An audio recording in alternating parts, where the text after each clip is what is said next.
Right. మనతో పాటు కాశీ ఉన్నారు, ఒకసారి మాట్లాడే ప్రయత్నం చేద్దాం. బ్రదర్, ఎట్లా చూడొచ్చు ఈ ఏజ్ రిలాక్సేషన్ అనేది కుదించడాన్ని?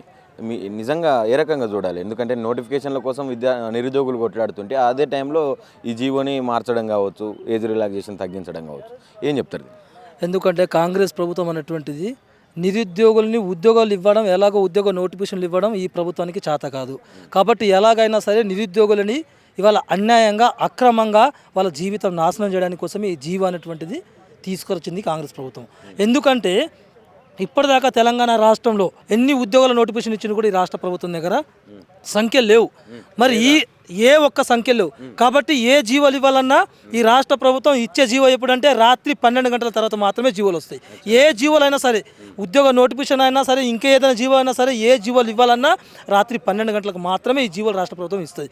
నిజంగానే ఈ రాష్ట్ర ప్రభుత్వానికి, ప్రజాపాలన చెప్తున్న ఈ రేవంత్ రెడ్డి గారికి ఎందుకు నిరుద్యోగులకు జీవితాలు ఆగం చేస్తున్నారు?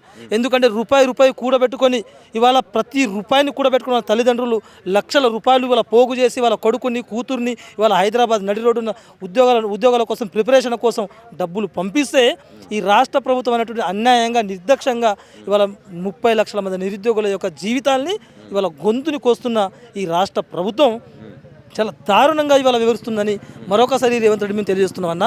ఇంకోటి ఏంటంటే ఎక్కడో శత్రువులు ఉండరు. ఎందుకంటే ఎవరైతే మేము గెలిపించి, ఎవరైతే ఊరు తిరిగి, బస్సు యాత్రలు చేసి, గ్రామాలు తిరిగి ఇవాళ మేము గెలిపించినామో వాళ్ళే మాకు ఇవాళ శత్రువుగా మారిళ్ళు. వాళ్ళే ఇవాళ మాకు 30 లక్షల మంది నిరుద్యోగుల తరపు నుంచి వాళ్ళే ఇవాళ మాకు శత్రుత్వంగా ఇచ్చేసి నిరుద్యోగులకి ఒక్క ఉద్యోగాలు కూడా రానివ్వకుండా, మరి అదేవిధంగా అదనపుగా ఈ 34 వరకు మాత్రమే వయో పరిమితి అన్నటువంటి పెంచిందన్న. ఎందుకంటే ఆంధ్రప్రదేశ్లో పక్కన చూసుకుంటే వయో పరిమితి 44 సంవత్సరాలు ఉంది, ఉత్తరప్రదేశ్ 44 సంవత్సరం ఉంది, మరి కర్ణాటకలో 44 సంవత్సరాలు ఉంది, మరి ఇంకా మధ్యప్రదేశ్లో 44 సంవత్సరాలు ఉంది. మరి ఎక్కడ లేనిది మరి ఈ ప్రభుత్వమే ఎందుకు మరి 34 వరకు వయో పరిమితి చేసింది? నిజంగానే వయో పరిమితి తగ్గించాలంటే ఎమ్మెల్యేలకు, మంత్రులకు, ముఖ్యమంత్రి వాళ్ళ యొక్క పోటీ చేసేదానికి వయో పరిమితి తగ్గించండి. విద్యార్థులకు తీసుకోండి, తక్కువ 22 సంవత్సరాల నుంచి ఉన్న వాళ్ళకు అసెంబ్లీలో అవకాశం ఇవ్వండి. 22, 23, 24, 35 దాకా, 36 దాకా, 34 అనుకున్నాం. 34 దాకా అసెంబ్లీలో దాకా మీరు వయో పరిమితి మరి ఎమ్మెల్యేగా ఇవ్వండి. మీరు లేదంటే మీరు రాజీనామా చేయండి. అంటే మీకు ఎలాంటి వయో పరిమితి ఉండదు. మీ ప్రభుత్వం ఏర్పాటు చేయడానికి, లేకపోతే వేరే జీవితం ఆగం చేయడానికి ఎలాంటి ఇది ఉండదు. కానీ నిరుద్యోగులు మాత్రం ఉద్యోగాలు రానివ్వకుండా ఏదో ఒక రక జీవోలు తీసుకొచ్చి మా గొంతుకు వస్తున్న ప్రభుత్వం ఇప్పుడు అడుగుతున్నటువంటి నిరుద్యోగులల్లా కొంతమందిని లేపేసే ప్రయత్నంగా చూడవచ్చు. ఇదంతా ఏజ్ రిలాక్సేషన్ తగ్గిస్తే అడిగేటోళ్ళు కొంతమంది తక్కువ అవుతారు, ధర్నాలు, రాస్తారోకోలు చేసేటోళ్ళు తక్కువ అవుతారు అనుకోవచ్చా? ఇది 100% అట్లా. ఎందుకంటే ఇప్పుడు ఎవరైతే 5-6 సంవత్సరాల నుంచి పుస్తకాల పురుగు అంటాం, అంటే పుస్తకాల పురుగుకు బుక్లు 5-6 సంవత్సరాల నుంచి చదువుకుంటుంటే వాళ్ళకు ఉద్యోగాలు రానివ్వకుండా ఇలా వయో పరిమితి తగ్గిస్తే ఒక 70% అనేటువంటిది ఇవాళ ఎగిరిపోతారు. కాబట్టి ఇలాంటి దుర్మార్గమైన చర్య ఈ కాంగ్రెస్ ప్రభుత్వం తీసుకుంది. ఎందుకంటే ఉద్యోగ నోటిఫికేషన్ ఇవ్వకుండా ఇలాంటి జీవోలు తీసుకొచ్చి ఉద్యోగాలు, ఎందుకంటే 2 లక్షల ఉద్యోగాలు ఇవ్వడానికి వీళ్ళ దగ్గర ఎలాంటి ప్రణాళిక లేదు. ఇదైనా ఇంప్లిమెంట్ చేద్దామన్నట్టు చూస్తుంది. కానీ రేవంత్ రెడ్డి గారికి మేము విన్నపం చేస్తున్నాం. ఎందుకంటే మీరు అనుకుంటున్న ఏది కూడా ఇంప్లిమెంటేషన్ కాదు. ఇప్పటికీ మీ ప్రభుత్వం అన్నట్టు అట్టర్ ఫ్లాప్ అయిపోయింది. మీ ప్రభుత్వంలో గెలిచేలాగా, లేకపోతే మీ ప్రభుత్వం మిమ్మల్ని ముఖ్యమంత్రిగానే తెలంగాణ రాష్ట్రం కాదు, పక్క రాష్ట్రంలో కూడా మిమ్మల్ని ఎవరు గుర్తుపడతలేరు, ఎవరు కూడా మిమ్మల్ని గుర్తిస్తలేరు. కాబట్టి ఇప్పటికైనా మీరు తీసుకునే నిర్ణయాలు, ఎందుకంటే రాష్ట్ర ప్రజలు కావచ్చు, విద్యార్థులు కావచ్చు, ప్రతి ఒక్కరికి మేలు జరిగే విధంగా మీరు నిర్ణయాలు తీసుకోవాలి తప్ప ఇవాళ 30 లక్షల మంది నిరుద్యోగులు మేము వచ్చినట్టుగా మేము ఖచ్చితంగా కడుపులో విషం పెట్టుకుంటాం, ఇలా కడుపులో కత్తులు పెట్టుకుంటాం, మాకు ఇష్టం వచ్చినట్టుగా నిరుద్యోగులకు గొంతులకు వస్తాం.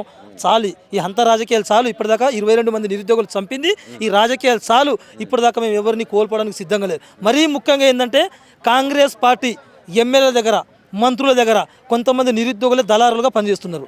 ఎందుకంటే 30 లక్షల మంది నిరుద్యోగులకు ఉద్యోగాలు రానివ్వకుండా కొంతమంది నిరుద్యోగుల రూపంలోనే ఇవాళ కాంగ్రెస్ పార్టీ దగ్గరలోనే అనేక రకాలుగా తిరిగి ఇవాళ ఉద్యోగాలు రానివ్వకుండా, కానీ ఇప్పటిదాకా 2 సంవత్సరాల నుంచి 3 సంవత్సరాలు అవుతుంది ఉద్యోగ నోటిఫికేషన్ ఎందుకు రాలేదు అంటే కొంతమంది నిరుద్యోగులనే దళారులు ఉన్నారు. కాబట్టి ఇక్కడ 30 లక్షల మంది నిరుద్యోగులు, ఇవాళ ప్రజలు, నిరుద్యోగులు ప్రతి ఒక్కరు కూడా ఇవాళ తెలియజేసుకోవాలి. ఎందుకంటే ఉద్యోగాలు ఎందుకు వస్తలేదు? ఏ ప్రభుత్వం అన్నా సంవత్సరం, 2 సంవత్సరాలు, 2 సంవత్సరాల్లో ఉద్యోగ నోటిఫికేషన్ వచ్చింది. మరి ఇప్పటిదాకా ఎందుకు రాలేదు? ఎక్కడ నిర్లక్ష్యం జరుగుతుంది? ఎవరు దీనికి కారణం, ఎవరు దీనికి బాధ్యులు అనేటువంటి చూస్తే కొంతమంది మనోళ్ళు కూడా కొంతమంది మేము ఈ పేరు ఎవరు తీయం కానీ కొంచెం సవరించుకొని ఉద్యమం అంటే నిరుద్యోగం అంటేనే 30 లక్షల మంది కలిసికట్టుగా పోరాటం చేసి ఒకరు అడుగులేసి ముందుకేసి మనమంతా కలిసికట్టుగా ముందుకెళ్తే మనం ఏదైనా సాధించుకోగలుగుతాం అనేటువంటి చెప్తాం. మనకు పార్టీలు ముఖ్యం కాదు, ముందు విద్యార్థులు నిరుద్యోగులు ముఖ్యం, మన ఆశయం ముఖ్యం, మన లక్ష్యం మాత్రం చేకూరేంత వరకు ఈ రాష్ట్ర ప్రభుత్వం పైన ఖచ్చితంగా 100% మనం యుద్ధం చేయాలి. మాకు ప్రధానమైన డిమాండ్, ఎందుకంటే ఉద్యోగ నోటిఫికేషన్ వయ పరిమితి ఖచ్చితంగా పెంచాలనేటువంటిది ఈ రాష్ట్ర ప్రభుత్వం మేము డిమాండ్ చేస్తున్నాం. మరి సన్వీనంగా మేము వేడుకుంటున్నాం కూడా.